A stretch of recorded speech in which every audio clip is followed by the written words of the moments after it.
चलिए मित्रों, शुरू करते हैं हम अपना आज का करंट अफेयर। देखते हैं हमारी आज की जितनी भी महत्वपूर्ण खबरें हैं सभी पे विस्तार से चर्चा और विश्लेषण करते हैं।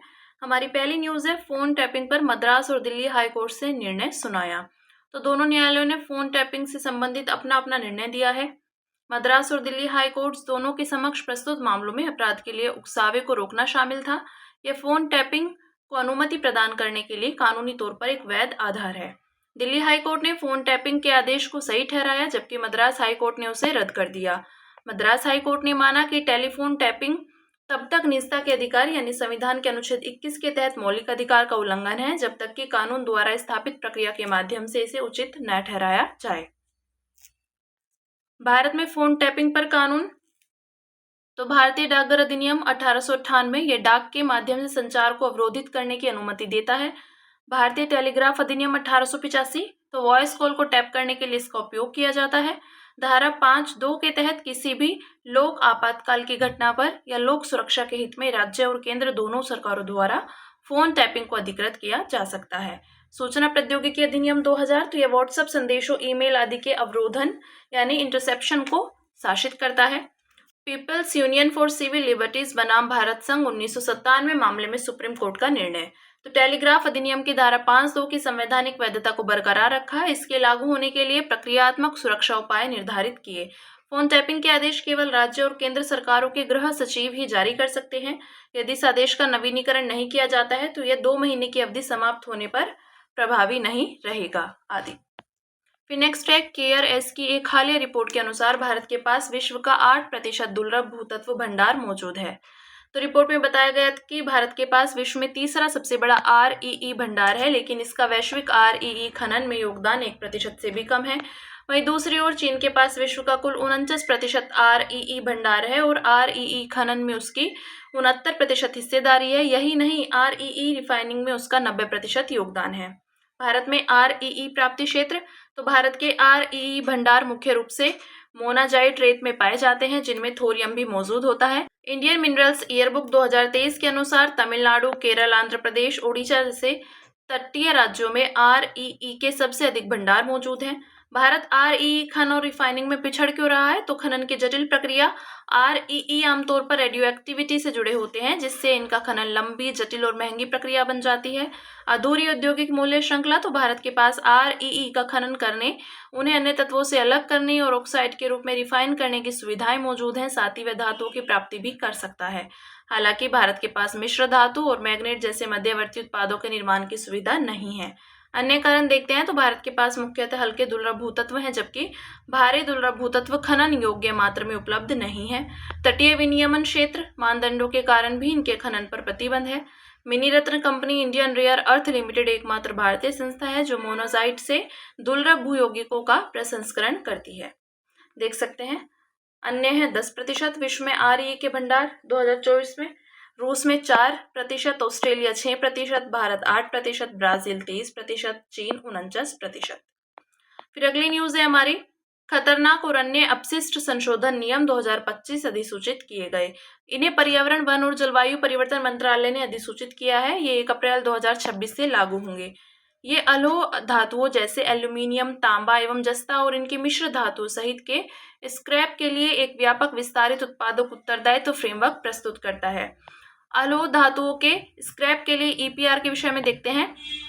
लक्ष्य की बात करें तो प्रत्येक उत्पादक की पुनर्चक्रण संबंधी लक्ष्य को पूरा करने की जिम्मेदारी होगी, जो 2026 से 27 में 10% से शुरू होकर 2032 से 2033 तक बढ़कर 75% हो जाएगा। केंद्रीय प्रदूषण नियंत्रण बोर्ड तो यह पोर्टल के माध्यम से EPR प्रमाण पत्र जारी करेगा। EPR प्रमाण पत्र की वैधता तो यह अवधि इसके जारी होने वाले वित्तीय वर्ष के समाप्त होने के बाद 2 वर्षों तक होगी। अलोह धातुओं के स्क्रैप के लिए EPR का महत्व तो यह उद्योग जगत द्वारा नियमों को अपनाने के लिए लगने वाले अनिवार्य समय को स्वीकार करता है। यह चक्रीय अर्थव्यवस्था की ओर एक महत्वपूर्ण कदम है। देखते हैं चक्रीय अर्थव्यवस्था। तो कच्चा माल, संधारणे, डिजाइन, अपशिष्ट प्रबंधन, उत्पादन, वितरण, उपभोग, पुनः उपयोग, मरम्मत और संग्रह। आगे देखते हैं, इसके तहत उत्पादों की एक विस्तृत श्रेणी को शामिल किया गया है आदि। EPR फ्रेमवर्क के बारे में देखते हैं तो यह एक नीतिगत दृष्टिकोण है जो उत्पादकों पर उनके उत्पादों और पैकेजिंग की उपयोग अवधि समाप्त होने के बाद प्रबंधन का दायित्व तय करता है। भारत में EPR की अवधारणा की शुरुआत अपशिष्ट नियम 2011 से हुई थी। फिर नेक्स्ट है ट्विटर के सह संस्थापक जैक डोर्सी ने ब्लूटूथ मैसेजिंग ऐप बिटचैट के बारे में जानकारी दी। तो बिटचैट एक नया peer to peer messaging app है जो बिना किसी केंद्रीकृत सर्वर या फोन नेटवर्क के संचार या कम्युनिकेशन को संभव बनाता है। बिटचैट संचार को संभव करने के लिए Bluetooth low energy mesh networking का उपयोग करता है। ब्लूटूथ मैश नेटवर्किंग के विषय में देखते हैं। तो यह एक निर्धारित रेंज में मौजूद डिवाइसेस द्वारा निर्मित ब्लूटूथ क्लस्टर या मैश नेटवर्क्स पर काम करता है। मैश नेटवर्क को मल्टी हॉप नेटवर्क के रूप में भी जाना जाता है। एक नेटवर्किंग टोपोलॉजी है। इसमें डेटा किसी भी डिवाइस से अन्य सभी डिवाइसेस तक जा सकता है। साथ ही कई डिवाइसेस आपस में कम्युनिकेट कर सकती है। यदि एक डिवाइस भी खराब हो जाए तो भी नेटवर्क काम करता रहता है। मैसेज नोड्स द्वारा तब तक प्रसारित या ब्रॉडकास्ट और रिले किए जाते हैं जब तक कि वे निर्धारित गंतव्य तक नहीं पहुंच जाते। जब कोई ब्लूटूथ डिवाइस मैश नेटवर्क से जुड़ता है तो वह एक नोड बन जाता है।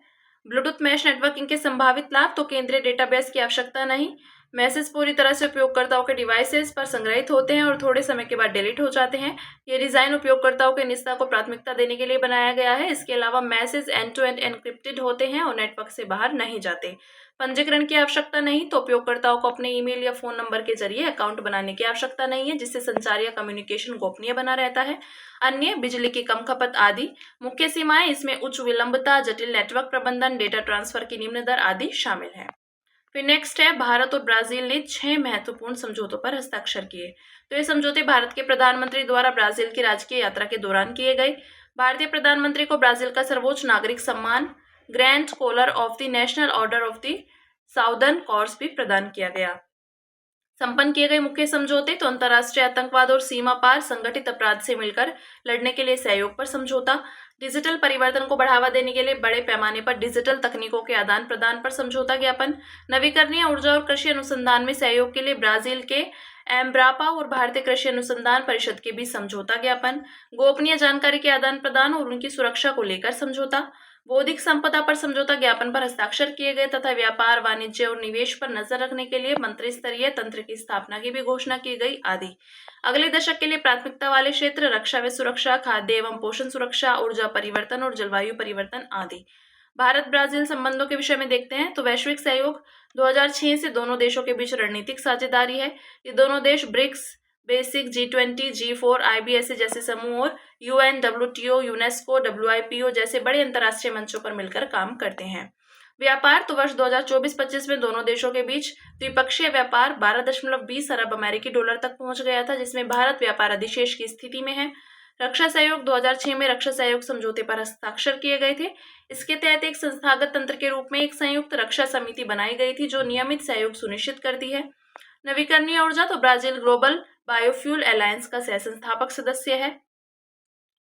ब्राजील ने 2022 में अंतर्राष्ट्रीय सौर गठबंधन समझौते की भी पुष्टि की थी।